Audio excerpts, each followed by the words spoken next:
আমি চাই এই ভিডিওটা যেন মিলিয়ন ভিউ হয় এবং এই চ্যানেলটা যেন হাজার হাজার সাবস্ক্রাইবার হয়ে যায়। আলহামদুলিল্লাহ দর্শক, এটা আমার একটা বন্ধুর লাউয়ের জমি। এখানে কচু কচু জমি ছিল, তো এই যে মাটি তোপ দিয়ে তারপরে এই লাউয়ের জমিটা চাষ করছে। এখনও লাউ বিক্রি শুরু হয় নাই, তা আলহামদুলিল্লাহ লাউয়ের ফলন শুরু হয়েছে। তো অনেক কষ্ট করে এই লাউর আবাদটা করা হচ্ছে। আলহামদুলিল্লাহ এই যে গাছে গাছে কিন্তু এখন লাউর করা চলে এসেছে। অনেক সুন্দর একটা লাউয়ের জমি, দেখতে থাকেন।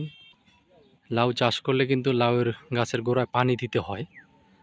তো এই জন্য এই যে বাড়ির পাশে তো মোটরের থেকে পাইপ নিয়ে রাখছে, গোড়ায় পানি দেওয়া হয় একদিন পর পর। তো গাছে গাছে আলহামদুলিল্লাহ ফলন ভালো দেখা যাচ্ছে। তো দোয়া করতে হবে। এখানে ফাঁদ পাতা হয়েছে যাতে পোকায় লাউয়ের ক্ষতি না করতে পারে। নতুন একটা বাগান আলহামদুলিল্লাহ, কিন্তু গাছের গ্রোথ অনেক ভালো। আর মেন যে কাজটা করছে, এই যে মেন আগাগুলো কিন্তু কেটে দিছে। এই যে এটার আগা কেটে দিছে, ওইটা কেটে দিছে।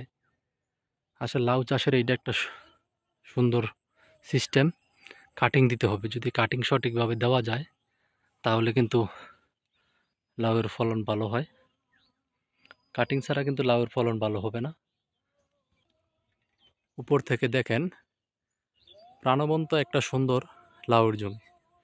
গাছের গ্রোথ কিন্তু আলহামদুলিল্লাহ অনেক ভালো। এই যে প্রত্যেকটা গাছের দেখেন এই যে আগা কেটে দিছে, মানে কাটিংয়ের উপর হচ্ছে ফলন। দেখেন কাটিং দিছে, এটাতে একবারে যে শাক বাড়িব, এইগুলা থেকেই লাউ হবে।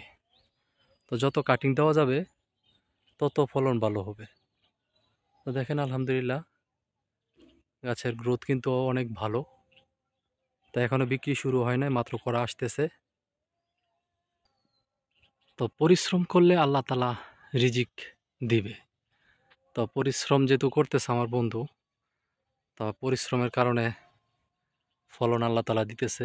তো যদি বাজার ভালো পায় তাহলে হয়তো বা এখান থেকে ভালো কিছু অর্থ উপার্জন করতে পারবে। এটা কিন্তু মূলত একটা কচুর জমি ছিল। এই যে কচুর জমিতে মাটি তুপ করে তারপরে চারা রোপণ করছে। প্রতি তুপে চারটা চারটা করে গাছ রোপণ করছে। দেখেন ওদিকে কিন্তু আলহামদুলিল্লাহ ফলন আসা শুরু হয়েছে। আপনাদেরকে আরও কাছ থেকে দেখাই। তো আলহামদুলিল্লাহ সব কিছুর জন্য তো পরিশ্রম করলে আল্লাহ তাআলা কখনো ফিরিয়ে দেয় না। পরিশ্রমের ফল মিষ্টি হয়। তো আমার বন্ধু দিনরাত পরিশ্রম করে যাচ্ছে এবং এটার পিছনে অনেক টাকাও ব্যয় হয়ে গেছে এত সুন্দর একটা জমি করার জন্য। তো আপনারা যারা লাউর জমি করতেছেন অবশ্যই কাটিং পদ্ধতিটা করবেন। আর এসব মাটির টুপ দিয়ে যদি ঠিক মতন পানি দেওয়া যায় তাহলে কিন্তু লাউর ফলন ভালো হয়।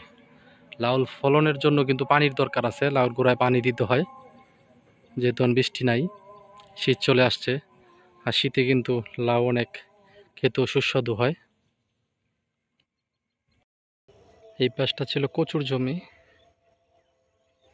আর এই পাশটাতে লাউ লাগানো হয়েছে।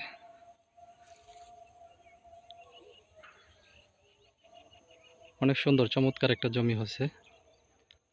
এই কচুর চারা রাখছে, এটুকু আবার চারা লাগানো হবে কিছুদিনের ভিতরে ইনশাল্লাহ।